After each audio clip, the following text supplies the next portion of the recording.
सप्तचत्वारिंशोऽध्यायः। लोमश मुनि का स्वर्ग में इंद्र और अर्जुन से मिलकर उनका संदेश ले काम्यकवन में आना। वैशंपायन जी कहते हैं, जन्मेजय, एक समय की बात है, महर्षि लोमश इधर उधर घूमते हुए इंद्र से मिलने की इच्छा लेकर स्वर्गलोक में गए। उन महामुनि ने देवराज इंद्र से मिलकर उन्हें नमस्कार किया और देखा पांडुनंदन अर्जुन इंद्र के आधे सिंहासन पर बैठे हैं।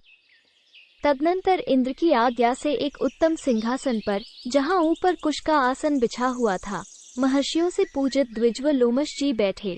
3 इंद्र के सिंहासन पर बैठे हुए कुंती कुमार अर्जुन को देखकर लोमश जी के मन में यह विचार हुआ कि क्षत्रिय होकर भी कुंती कुमार ने इंद्र का आसन कैसे प्राप्त कर लिया।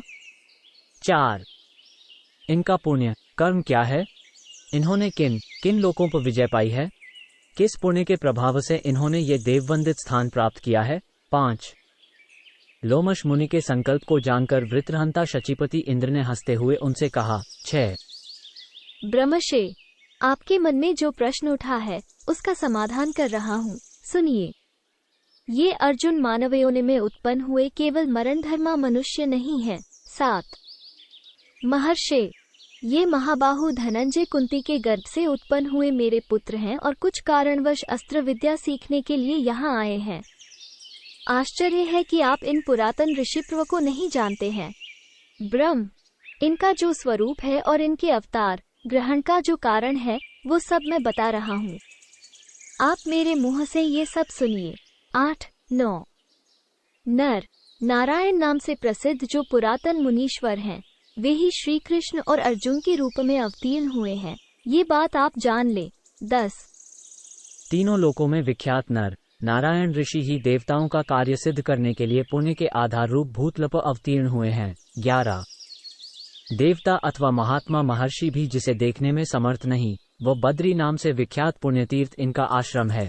वही पूर्व काल में इन श्री कृष्ण और अर्जुन का, नारायण और नर का निवास स्थान था, जहां से सिद्ध चारण सेवित गंगा का प्राकट्य हुआ है। 12 13 ब्रह्मशे, ये दोनों महातेजस्वी नर और नारायण मेरे अनुरोध से पृथ्वी पर उत्पन्न हुए हैं।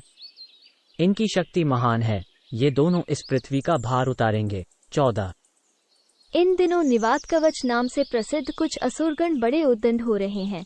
वे वरदान से मोहित होकर हमारा अनिष्ट करने में लगे हुए हैं। 15 उनमें बल तो है ही, बली होने का अभिमान भी है। वे देवताओं को मार डालने का विचार करते हैं। देवताओं को तो वे लोग कुछ गिनते ही नहीं, क्योंकि उन्हें वैसा ही वरदान प्राप्त हो चुका है। 16 वे महाबली भयंकर दानव पाताल में निवास करते हैं। संपूर्ण देवता मिलकर भी उनके साथ युद्ध नहीं कर सकते। इस समय भूतल पर जिनका अवतार हुआ है, वे श्रीमान मधुसूदन विष्णु ही कपिल नाम से प्रसिद्ध देवता हुए हैं।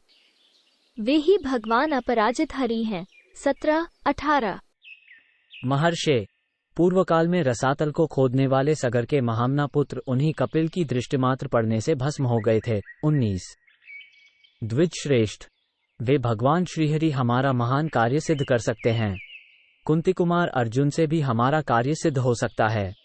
यदि श्री कृष्ण और अर्जुन किसी महायुद्ध में एक दूसरे से मिल जाएं, तो वे दोनों एक साथ होकर महान से महान कार्य सिद्ध कर सकते हैं, इसमें संशय नहीं है। 20 भगवान श्री कृष्ण तो दृष्टि निक्षेप मात्र से ही महान कुंड में निवास करने वाले नागों की भांति समस्त निवात कवच नामक दानवों को उनके अनुयायियों सहित मार डालने में समर्थ हैं।